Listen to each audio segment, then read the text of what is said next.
सीखेंगे। सबसे पहले हमें पता होना चाहिए साइन 0 का मान कितना होता है, ये कैसे निकलता है ये बताएंगे। तो सबसे पहले यहाँ लिखना है 0 और 0 के बाद में होता है पाव। पाव को बोलते हैं 1/4। एक पाव के बाद में क्या आता है आधा, और आधा को क्या बोलते हैं 1/2। आधा के बाद में क्या होता है 3/4 यानी, और फिर क्या लिखना 1 0 1/4 1/2 3/4 और 1 0 पाव आधा पौने 1 और 1 ये लिख लिया। अब हमें इन सब का निकालना है वर्गमूल। इन सब का वर्गमूल, इन सब का वर्गमूल निकालने पर जो आंसर आएगा वो है साइन थीटा वाली सारणी का मान आ जाएगा। 0 का वर्गमूल कितना होता है, तो 0 का वर्गमूल होता है 0। ये लो 0 हो गया जी। फिर 1 का कितना होता है, तो 1 का 1 और 4 का वर्गमूल कितना होता है 2, तो ये हो गया 1/2। अच्छा ये √1 का कितना होता है 1 और √2 का मान निकलता नहीं है तो √2। √3 का मान नहीं निकलता है तो √3 का 3 रहेगा और 2 का कितना होगा 4 और √1 का मान 1 होता है। ये लो हमारे साथ आ गया। साइन 0 का मान कितना होता है, साइन 0 का मान होता है 0। साइन 30 का मान कितना होता है, साइन 30 का मान होता है 1/2।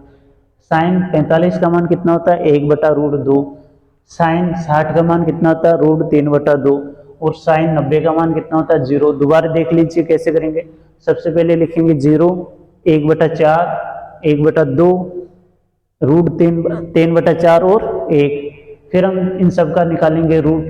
तो 0 का स्क्वायर रूट कितना होता है सर 0 होता है। 1/4 का कितना होता है, तो 1 का तो 1 होता है और 4 का 2 होता है, तो 1/2। √1/2 का निकालेंगे, 1 का तो 1 और √2 का √2 निकलेगा नहीं तो √2 का यहाँ 2 ही लिख देंगे। √3/4 का निकालेंगे तो √3 का तो √3 हो जाएगा और √4 का वर्गमूल कितना होता है सर, √4 का वर्गमूल होता है 2, तो ये लो 2 लिख दिया। और √1 का वर्गमूल कितना होता है सर 1 होता है, तो हमने ये 1 लिख दिया।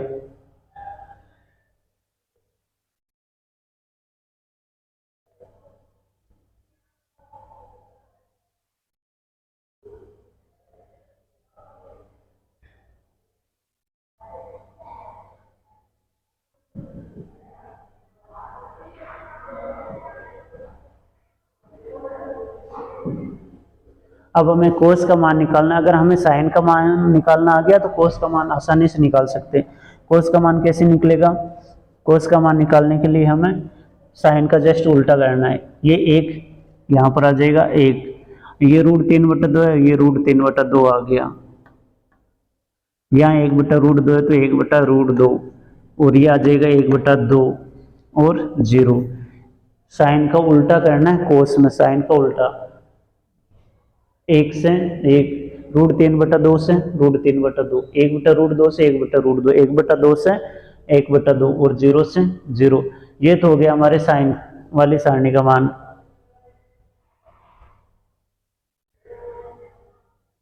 अब हमें tan का निकालना है।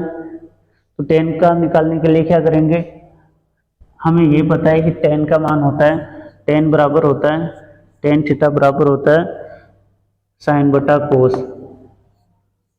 साइन बटा कोस थीटा।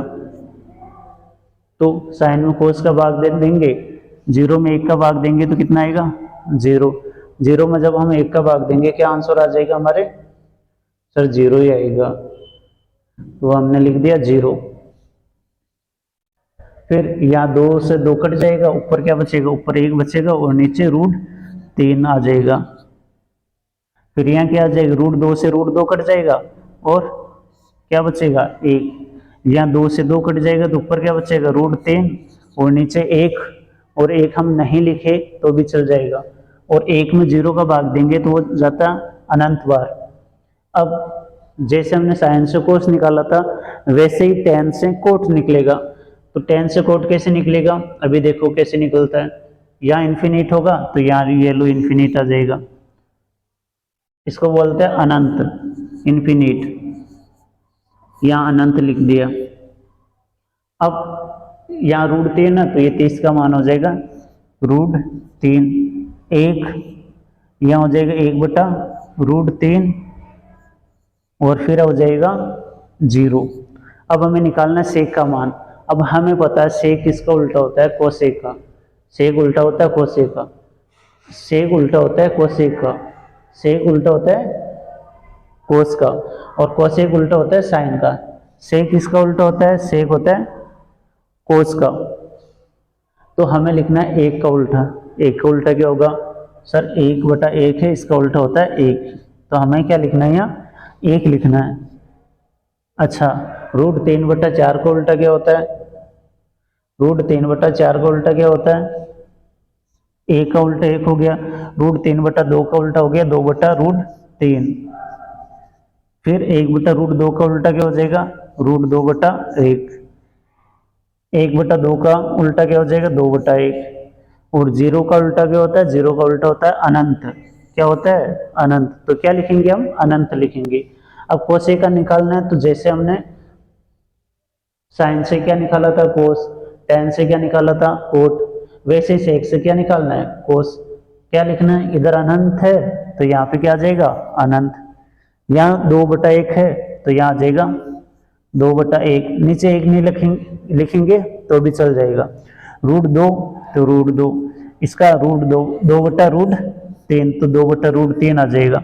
और 1, ये लो हमारी सारणी बन गई, ट्रिग्नोमेट्रिक सारणी बन गई, sine cos tan cot sec की। Thank you.